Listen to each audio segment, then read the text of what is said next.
আমরা তো অনেকেই আছি যারা টোনা ফিশ অনেক পছন্দ করি, তবে হ্যাঁ গন্ধের কারণে খেতে পারি না। তাদের জন্য এই রেসিপিটা। আসসালামু আলাইকুম, সবাই কেমন আছেন? আশা করি আলহামদুলিল্লাহ সবাই অনেক অনেক ভালো আছেন।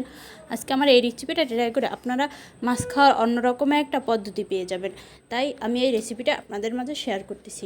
সবাই কিন্তু অবশ্যই বাসায় এরকম করে ট্রাই করবেন। টোনা ফিশের তো অনেক দাম, আর এটা যদি বাইরে খেতে যান তাহলে অনেক বেশি টাকা খরচ হয়ে যাবে। আর তাই বাসায় কিনে এরকম করে বানিয়ে নিন, তাহলে দেখবেন টাকাও বেঁচে যাবে আর খুব মজা করে খাবেন, তৃপ্তি করে গরম গরম। আমি কিন্তু এটাকে মাখিয়ে এরপরে ফ্রিজে রাখছিলাম, আর ফ্রিজে রাখার পরে দেখুন কীরকম হয়েছে।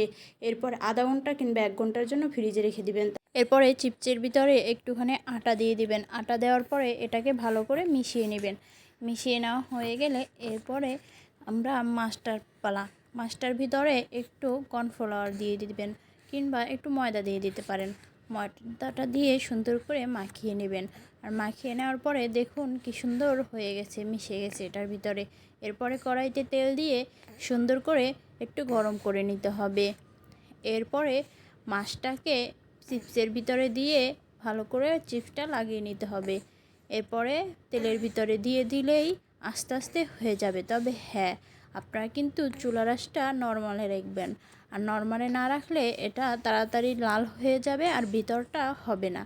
আর যদি নরমালে রাখেন তাহলে দেখবেন খুব তাড়াতাড়ি ভিতরটা অনেক মচমচে হয়ে যাবে, এবং উপরটার কথা তো বলতেই হবে না, সেটা আপনারা ভিডিওতেই দেখতে পাবেন কি সুন্দর হয়ে যায়।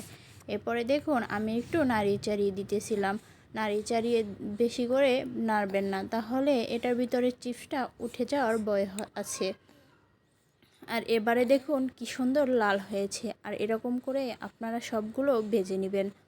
এরপরে ভেজে নেওয়ার পরে এই যে দেখুন পরিবেশন করবেন সস দিয়ে, টমেটো সস দিয়ে পরিবেশন করবেন। দেখুন কতটা লোভনীয় হয়েছে দেখতে, খেতে কিন্তু সেই স্বাদ হয়েছিল।